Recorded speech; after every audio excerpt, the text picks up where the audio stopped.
When most of us think about money, we see it as numbers in a bank account, bills in a wallet, or maybe investments in the stock market. But Vicki Robin, in her groundbreaking book Your Money or Your Life, flips this idea completely on its head.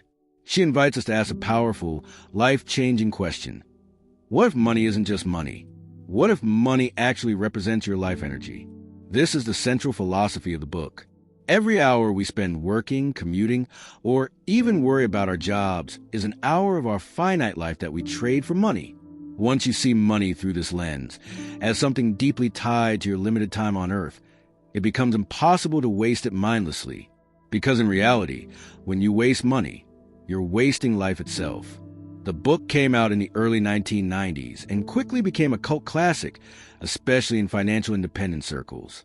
But the ideas are timeless. Whether you're a corporate employee, a freelancer, a student, or even retired, the core question remains the same. Are you making a living or are you making a life?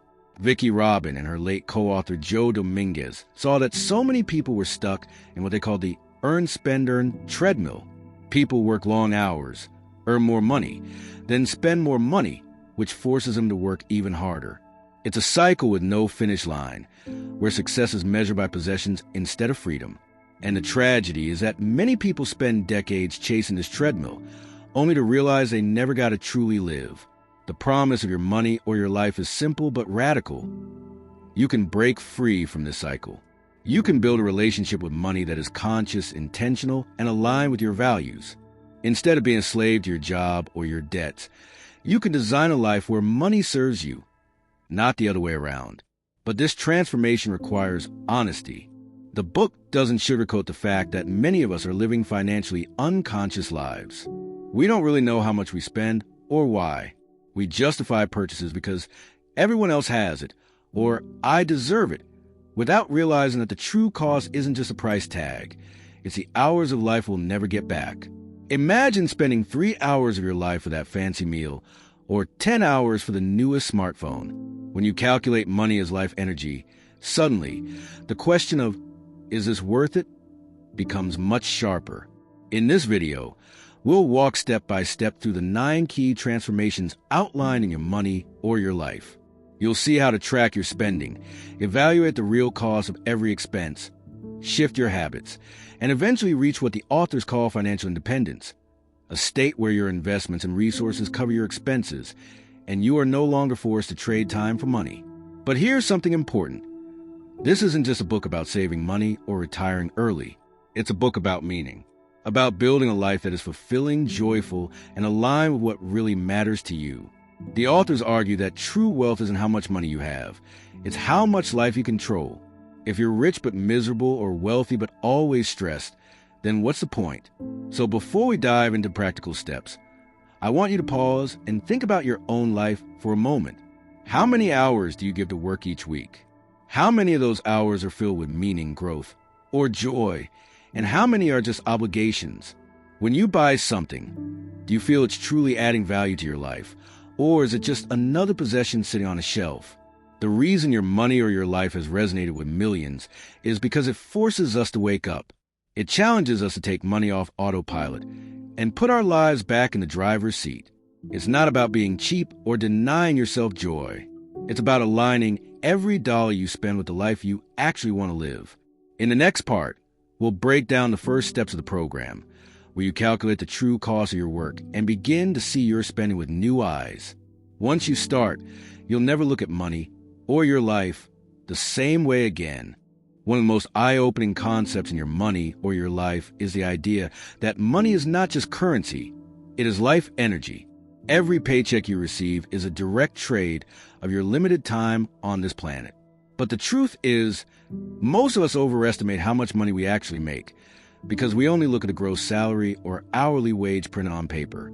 The book asks us to go deeper and calculate what our money really costs us in terms of energy. Think about your job. On the surface, you might say, I make 500 rupees an hour, or I earn $20 an hour. But is that the full story? Not at all. Because you don't just spend 1 hour working for 1 hour's pay. You also spend time commuting to work, getting ready in the morning, recovering from stress when you get home, attending office parties you'd rather skip, buying professional clothes, paying for convenience meals because you're too tired to cook, and maybe even taking vacations to escape the burnout. When you add all of that up, the extra time, the extra costs, you discover that your real hourly wage is often shockingly lower than what you thought. For some people, what looked like $20 an hour becomes more like $10 or even $7. For others, it's worse. That's why the authors insist, until you know your true hourly wage, you cannot make wise financial choices. Because every purchase isn't just money leaving your pocket. It's hours of your precious life slipping away. Let me give you an example. Imagine someone who earns $50,000 a year, or about $24 an hour. But after accounting for commuting 2 hours a day, work-related clothing, eating out for lunch, stress therapy, and the fact that the job consumes mental bandwidth, their actual hourly wage might shrink to $12. Now, picture that person buying a new gadget worth $600. On paper, it seems like just a few days of work. But when you calculate using real-life energy, that gadget actually cost them 50 hours of their life. 50 hours they will never get back. This is where the program begins. Awareness. You start by calculating your true hourly wage and then examining every expense through that lens. The authors recommend literally asking yourself, every time you buy something, is this worth the hours of my life I must give for it? When you frame money this way, spending becomes intentional instead of automatic. You begin to align your financial choices with your values. Once you've calculated your real hourly wage, the next step is to track every single dollar or rupee that comes in and goes out. Not roughly, not occasionally, but with precision. This step can feel overwhelming at first, but it's essential because the truth is, most people have no idea where their money actually goes. We might think we spend a little on coffee or not much on entertainment. But when the numbers are laid out, the reality can be shocking. The act of tracking creates awareness, and awareness is power. Think of it like a food journal. When you write down everything you eat, you suddenly notice the unconscious snacking, the extra sugar, the little bites that add up. The same happens with money. By writing down each expense, whether it's a major bill or a small candy bar, you start to see the patterns of your financial life. You realize where you're leaking life energy and where you're investing it wisely. Now, the key here is not judgment, it's clarity. You're not doing this to beat yourself up. You're doing it to wake up, to see the truth of your financial habits. And as the book emphasizes, what gets measured gets managed. The moment you start tracking your money, you begin to naturally make better choices because the act of observation itself brings consciousness. Vicki Robin suggests creating 2 simple categories, money in and money out. You don't need complicated software or spreadsheets at first. Even a notebook can work. Write down your income, then write down every expense, no matter how small. Then, at the end of the month, you can start analyzing patterns. Which expenses truly bring you joy and value? Which ones feel like waste or worse, like chains tying you to a job you don't even love? This is the first real turning point in the program. By calculating your life energy and tracking your money flow, you stop being blind. You stop floating through life with vague feelings about working hard or not saving enough. Instead, you begin to see the direct connection between your hours, your energy, and your spending. And that clarity is the foundation of freedom. Because here's the hard truth. You cannot escape the treadmill of endless earning and spending if you don't first see how much of your life you're trading away for things that may not even matter. Once you know the truth, you can begin to design a new relationship with money, one that is conscious, deliberate, and aligned with your deepest values.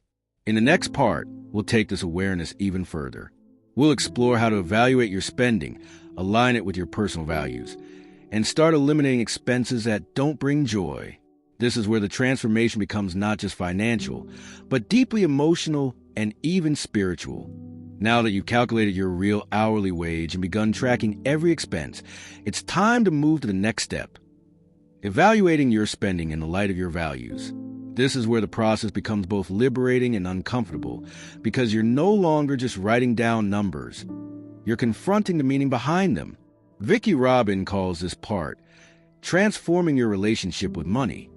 It's about asking very directly whether the way you spend is actually giving you the life you want or whether it's stealing it away from you. Here's a simple but powerful practice. After you write down each expense, pause and ask yourself 3 questions. First question: did I receive fulfillment, satisfaction, and value in proportion to the life energy I spent? In other words, was this purchase worth the hours of my life it cost? Second question: is this spending aligned with my values and purpose? Does it reflect the life I want to live? Or does it reflect unconscious habits, peer pressure, or advertising? Third question: how would this expense change if I didn't have to work for money? If I were financially independent already, would I still choose to spend in this way? These questions sound simple, but when you apply them honestly, they can be life-changing. Imagine you're reviewing your monthly expenses, and you see online shopping, $200. You calculate that it took 20 hours of your real hourly wage to cover that. Was it worth 20 hours of your life? Did those clothes or gadgets truly bring joy and meaning? Or were they just impulse purchases driven by stress or boredom? When you start asking these questions, you'll notice a shift. Some expenses will stand tall. They'll feel completely worth it because they bring you genuine joy, health, or growth. Others will suddenly look flimsy, even ridiculous. And that realization gives you power. Because for the first time, you're not spending unconsciously. You're seeing every dollar as a piece of your life energy, and you're deciding carefully whether it's worth the trade.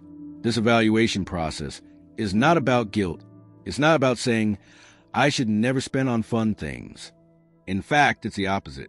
It's about spending more joyfully, more consciously. When you cut out the waste, you free up resources to spend on what truly matters to you. Maybe it's travel, maybe it's education, maybe it's building a home full of love. The point is that your money begins to serve your deepest values, instead of draining them.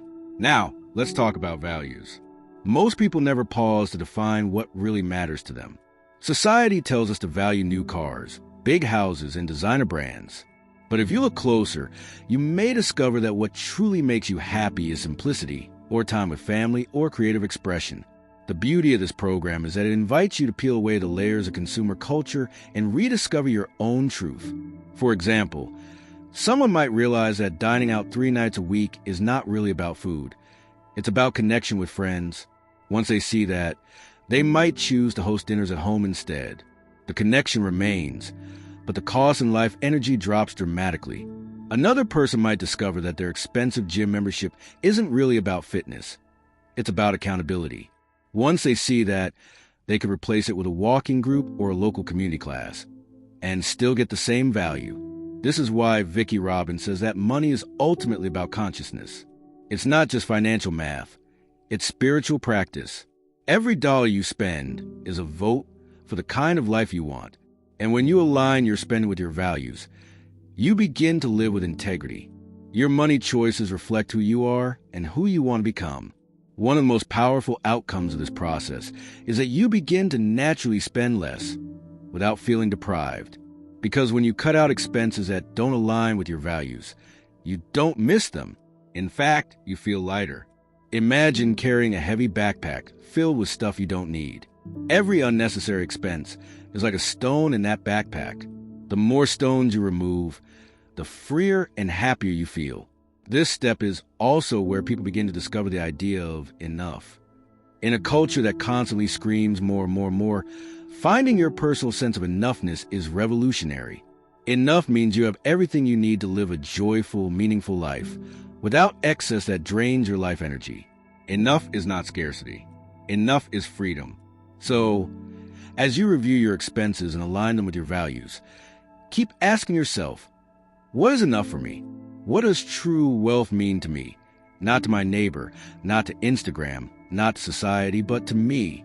This question is a doorway to a life of conscious simplicity, where your money and your time flow toward what you love most.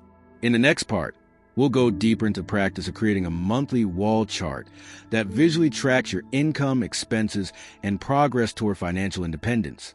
This step transforms abstract ideas into a living picture of your financial journey, making the path clearer and more motivating than ever.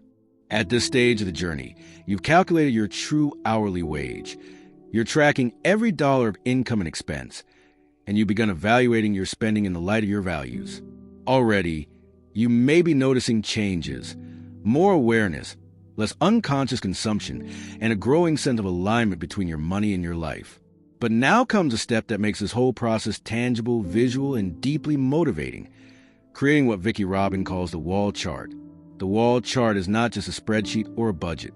It is a living, breathing picture of your financial life, a chart you update each month to track your income, expenses, and progress toward financial independence. And the reason it works so powerfully is that it takes abstract numbers and turns them into a story you can see unfolding over time. Here's how it works. On a big sheet of graph paper, or in today's world, maybe a large digital chart, you draw 3 lines. The first line is income. Every month, you record how much money comes in. For many people, this line stays fairly steady. But over time, as you become more intentional, you may discover ways to increase income that don't drain your life energy. The second line is expenses. Each month, you total up all your tracked spending and plot it. This line is where the magic happens. As you begin to evaluate and shift your habits, this line often starts to fall, not in a way that feels like deprivation, but in a way that feels like freedom. It's deeply satisfying to watch your expenses shrink as your choices become more aligned with your values. The third line is the most exciting: investment income. This represents the money your savings and investments are generating for you. At first, this line may be tiny, maybe even invisible. But month by month, as you spend less and save more, it starts to grow. And here's the goal. Eventually, that investment income line will cross over your expenses line. That's the moment of financial independence, the moment when your life energy is no longer tied to a paycheck. Seeing these 3 lines month after month creates an almost magnetic pull toward progress. You don't need discipline alone to keep going. The chart itself motivates you. Every time you plot your expenses lower, you feel a rush of victory. Every time your investment income rises, you feel hope. It's like watching your freedom materialize in front of your eyes. Now, you might be wondering, why a wall chart? Why not just keep it private in an app? The authors are clear visibility matters. When you put the chart on your wall, where you can see it daily, you keep your financial journey at the center of your awareness. It becomes real, undeniable. It's no longer hidden away in bank statements or in the fog of memory.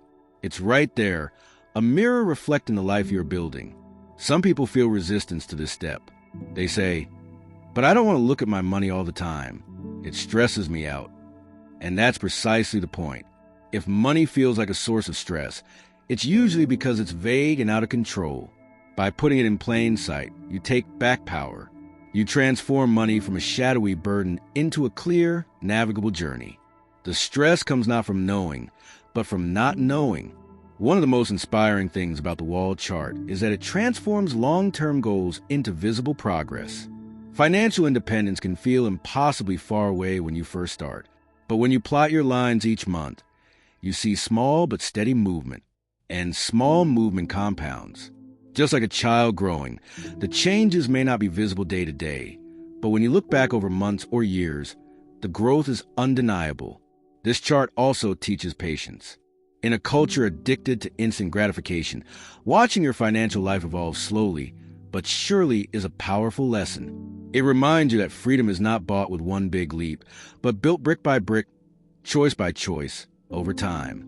And here's something beautiful. As you keep tracking, you'll start noticing that the chart tells not just a financial story, but an emotional one.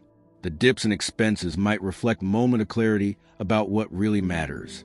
The rise in investment income might symbolize growing confidence and trust in yourself. Over time, the wall chart becomes not just a record of numbers, but a portrait of your transformation. Remember, the goal is not just to reach financial independence someday. The goal is to feel empowered and aligned along the way. Every month you engage with this process, you're already reclaiming your life energy. You're already living more consciously. Financial independence is not a finish line. It's a journey, and the wall chart helps you see the journey with clarity and purpose. In the next part, we'll explore the deeper emotional shifts that happen as you gain control of your finances, the way this process reduces stress, increases freedom, and even transforms your sense of identity. Because at its core, this isn't just about money. It's about who you become when money no longer controls you. By now, you've tracked your money, aligned your spending with your values, and started charting your progress toward financial independence. The numbers are changing. Your expenses are shrinking. Your savings are growing, and maybe your investment income is beginning to rise. But something even more profound is happening beneath the surface. Your identity is shifting. Most people don't realize it, but money shapes identity in powerful ways.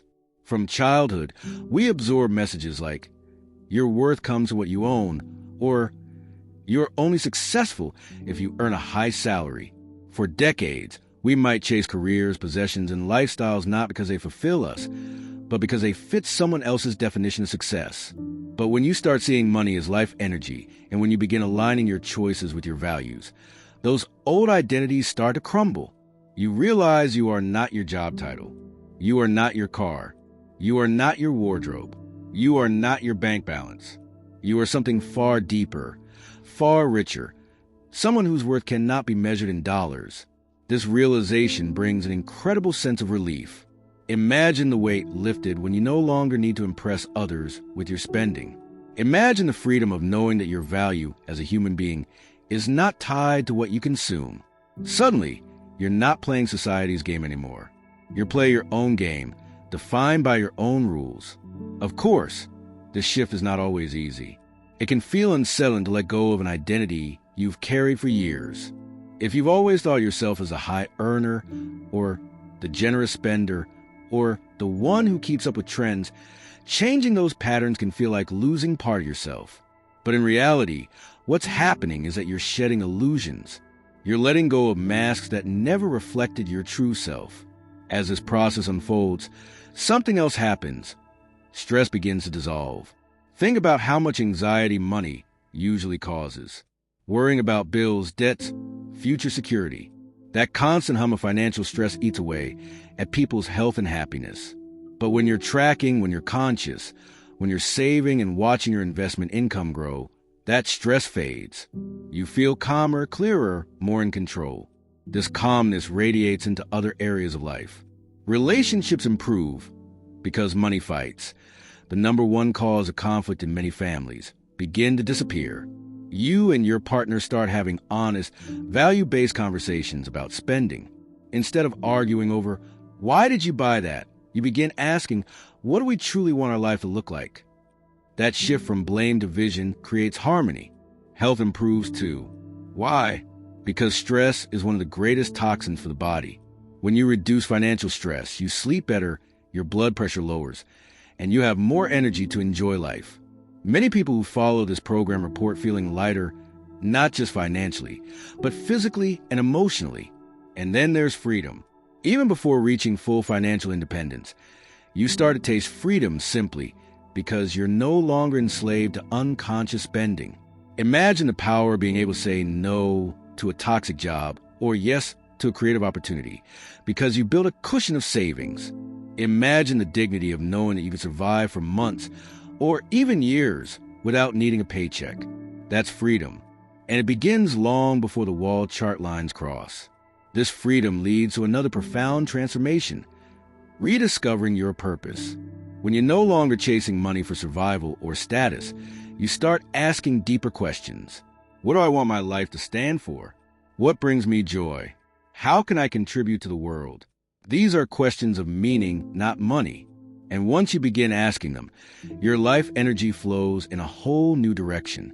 The authors share countless stories of people who, after practicing this program, quit jobs that drained them and found work that nourished them. Some switched to lower paying, but more meaningful careers. Others pursued art, service, or travel. The beauty is that they could make these choices without fear because their financial foundation was strong. They were no longer prisoners of a paycheck. This stage is also where community often becomes more important. When you stop measuring life by consumption, you begin to value connection more deeply. Relationships, kindness, shared experiences, these become the true currency of wealth. And as you give more of yourself to others, you discover that generosity is not about spending money, but about sharing time, energy, and love. So, what emerges at this stage is not just a healthier financial picture, but a healthier self. A self that is calmer, freer, more authentic, and more connected. This is why your money or your life is not simply a finance book. It's a philosophy of living. It's about reclaiming your humanity in a culture that constantly reduces people to consumers. In the next and final part, we'll explore the ultimate destination of this journey, reaching financial independence, not just as a financial milestone, but as a gateway to a life of purpose, joy, and contribution. Because the question is not simply how to save enough, but what you will do with the incredible gift of your liberated life energy once you are free. We've traveled through the journey of your money or your life, calculating your true hourly wage, tracking every expense, evaluating your spending against your values, charting your progress toward freedom, and experiencing the emotional shifts that come with reclaiming control. Now, we arrive at the final destination, the moment when your investment income crosses your expenses line, the moment the book calls financial independence. But here's the secret. Financial independence is not about retiring early, sitting on a beach, or never working again. Though it could be those things if that's what you truly want. At its core, financial independence is about choice. It's the freedom to spend your life energy in alignment with your deepest values, without being forced by money to do otherwise. Think about it. For most people, work is primarily about survival. We work because we have to pay bills. We take jobs we dislike because they provide security. We trade our time, sometimes our health, sometimes even our integrity, just to keep the money flowing. But when you reach financial independence, that pressure disappears. You are no longer working for survival. If you choose to work, it's because the work itself is meaningful to you. This is why the book says that true wealth is not measured in possessions, but in life energy under your control. Imagine waking up each day and asking not, what do I have to do to earn money, but what do I want to do with my precious time? That shift is the essence of freedom. For some, this freedom leads to creative pursuits, writing, painting, music, or invention. For others, it leads to service, volunteering, activism, helping communities. Some choose to travel. Some choose to garden. Some choose to spend more time with family. The point is not what you choose. The point is that it's your choice. You are no longer driven by fear of scarcity, but guided by joy, curiosity, and purpose. Financial independence also transforms how you see security. Instead of relying on an employer or an external system, you realize that you have built your own foundation. Your savings, your investments, your simple lifestyle, all of it gives you a deep sense of resilience. Even in uncertain times, you feel grounded because your life energy is not leaking away through unconscious spending. But perhaps the most beautiful part of reaching this stage is that your relationship with money itself becomes peaceful. Money is no longer a source of stress, anxiety, or endless desire. It becomes what was always meant to be, a tool, a servant, a means, not an end.